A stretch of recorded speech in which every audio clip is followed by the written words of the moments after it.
Assalamualaikum warahmatullahi wabarakatuh. Sahabat dimanapun Anda berada, kali ini kita ketemu lagi.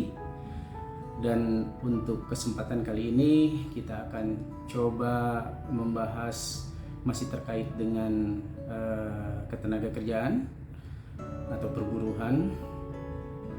Dan pada kesempatan kali ini saya akan mencoba menyampaikan hal-hal yang terkait dengan hubungan industrial antara pengusaha dan pekerja berkaitan dengan upah minimum regional atau upah minimum provinsi atau upah minimum kabupaten kota, yang mana semua ketentuan ini telah diatur dalam Undang-Undang Ketenagakerjaan.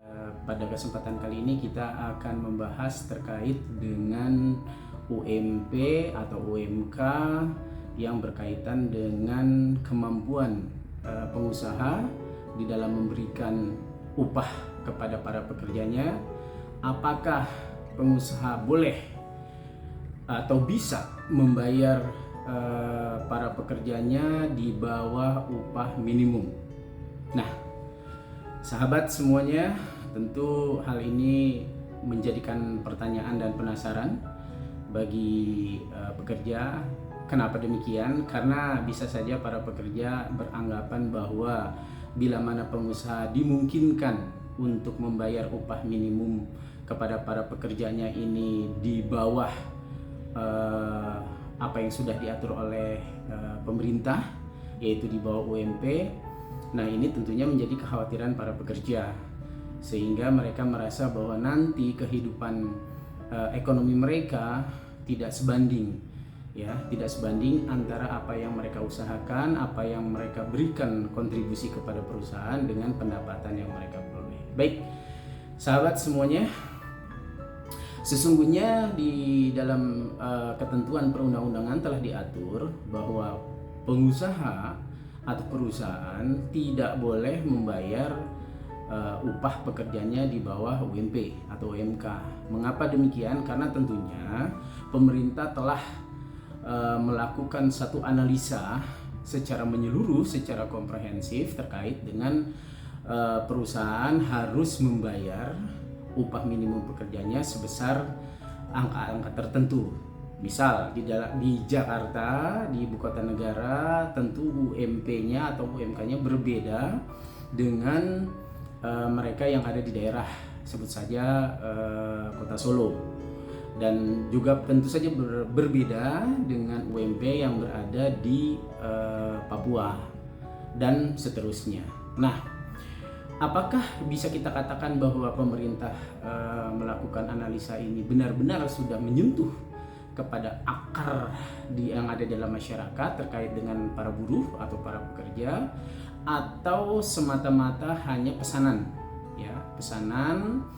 atau bahasa bebasnya pesan sponsor dari para pengusaha supaya apa? Supaya mereka membayar upahnya seminimal mungkin.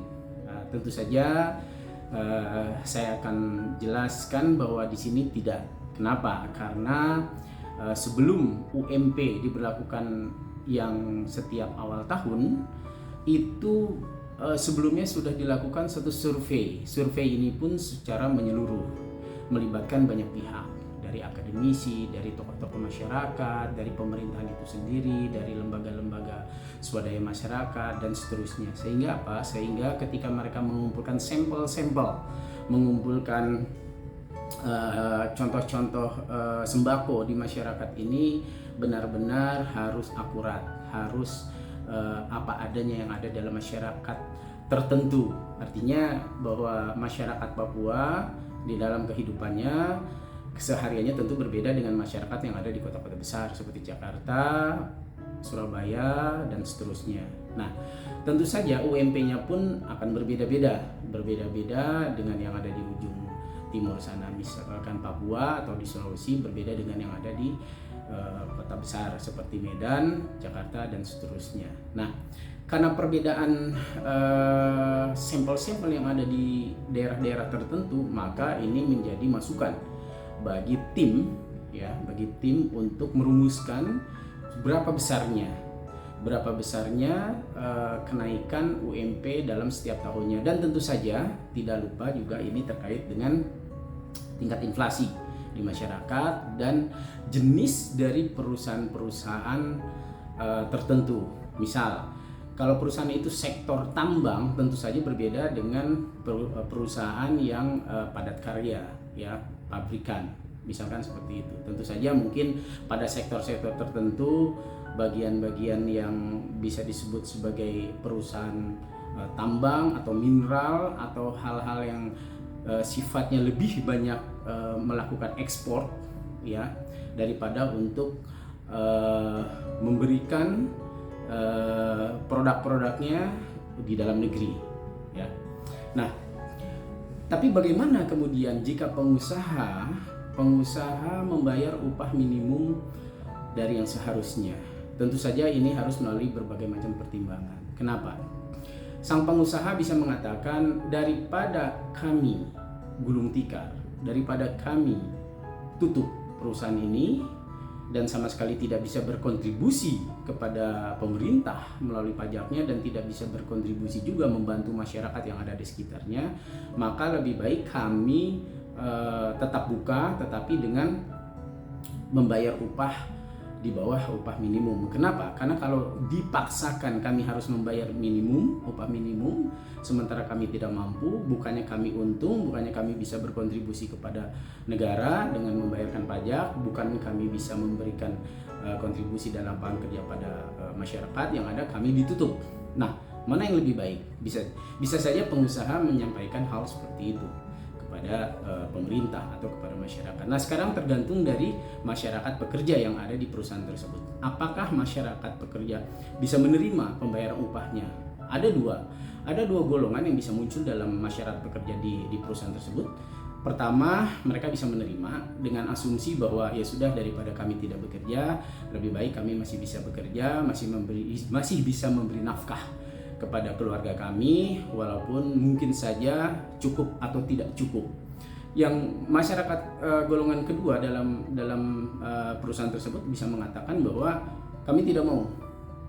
Nah, kalau masyarakat golongan kedua mengatakan kami tidak mau dibayar upahnya di bawah minimum, ya tentu saja resikonya adalah orang-orang tersebut tidak bekerja lagi. Kalaupun dipaksakan bekerja, ya tentu saja dia tidak akan terpenuhi apa yang diinginkannya. Nah, sekarang kita lihat bagaimana dari sisi pemerintah.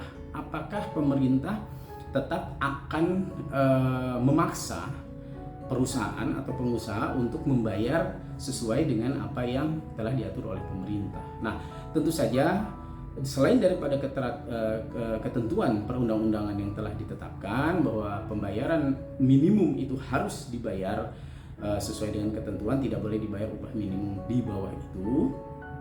Tentu saja ada satu kebijakan-kebijakan tertentu yang di luar dari undang-undang. Nah, kebijakan ini apakah bisa dipertanggungjawabkan atau tidak? Yuk kita melihat secara menyeluruh. Artinya bahwa pertama, perusahaan ini masih bisa berdiri, satu, itu patut disyukuri. Kedua, dengan berdirinya perusahaan ini tentu saja bisa berkontribusi kepada negara, yaitu dengan membayarkan pajak dan lain-lain, dan juga bisa membayarkan atau memberi peluang kerja atau lapangan kerja kepada masyarakat di sekitar minimal. Oke, ini satu hal yang sebenarnya sudah mengurangi beban pemerintah, beban negara, dalam arti bahwa tidak ada warga negaranya di sekitar situ yang masih menjadi pengangguran, tetapi sudah bisa bekerja pada perusahaan tersebut. Oke. Kemudian, tapi bagaimana dengan perusahaan yang melanggar ketentuan tersebut? Tentu saja ini menjadi satu bahasan atau satu kajian yang tidak mudah dan juga tidak seenak-enaknya kemudian mengatakan bahwa yang penting kan saya masih bisa memberikan lapangan kerja. Nah, tidak juga bisa seperti itu. Atau masyarakatnya sebaliknya bisa mengatakan, wah, perusahaan ini salah, harus ditutup.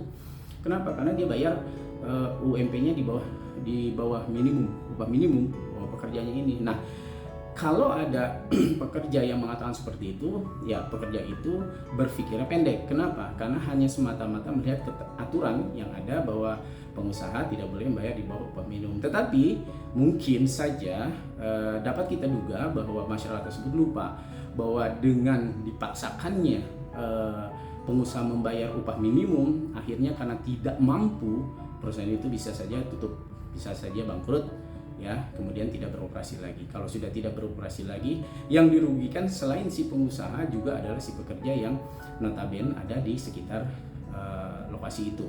Nah, bagaimana menyikapi hal seperti ini? Secara kita lihat dari perspektif hukum bahwa segala sesuatu di luar ketentuan perundangan yang ada dalam satu keteraturan struktur, maka di situ bisa kita melihat adanya satu leader atau leadership atau kepemimpinan, ada pemimpin.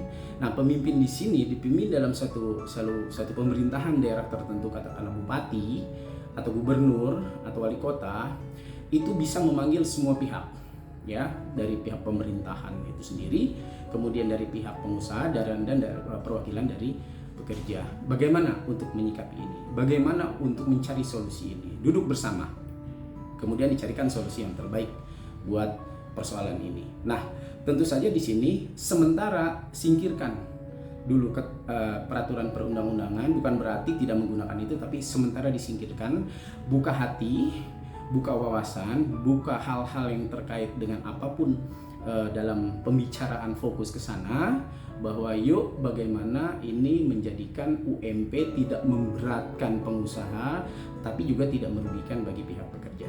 Nah, tidak lupa juga akan dibuat satu gambaran, ya, satu gambaran di mana bahwa kemampuan perusahaan itu harus terbuka, tidak boleh ada yang ditutup-tutupi. Kemampuan perusahaan seperti ini, makanya langkah yang wise adalah untuk bisa diaudit. Perusahaan tersebut harus diaudit dulu untuk bisa dipastikan bahwa memang perusahaan ini tidak mampu bila mana mempekerjakan pekerja dengan upah di bawah upah minimum. Nah, kalau itu semua sudah dengan hati terbuka, dengan pikiran jernih dibicarakan, bisa saja disepakati. Nah, kalau sudah masuk kepada kesepakatan ini, bagaimana payung hukumnya? Dasar hukumnya seperti apa? Ya, kita kembali kepada Undang-Undang Hukum Perdata, yaitu pasal 1320, yaitu berdasarkan kesepakatan. Nah, kalau semua para pihak musyawarah dan mufakat akhirnya disepakati bahwa upah minimum yang ada di daerah tertentu dibayarkan di bawah UMP, upah para pekerja di bawah UMP, tapi setelah melalui kajian-kajian yang komprehensif, sehingga tidak ada pihak yang dirugikan. Pengusaha tidak dirugikan, kemudian pekerja juga tidak dirugikan, hanya tidak terpenuhinya normatif secara peraturan perundang-undangan. Ini bisa diambil sebagai satu sikap yang dijadikan satu diskresi oleh pimpinan daerah tersebut, dan ini akan smooth dan ini akan baik untuk semua pihak. Sahabat semua, semoga penyampaian yang pendek ini bisa sedikitnya membantu para sahabat untuk mendapatkan informasi bila mana di daerahnya ada hal-hal yang seperti ini. Akhirul kalam, saya wassalamualaikum warahmatullahi wabarakatuh.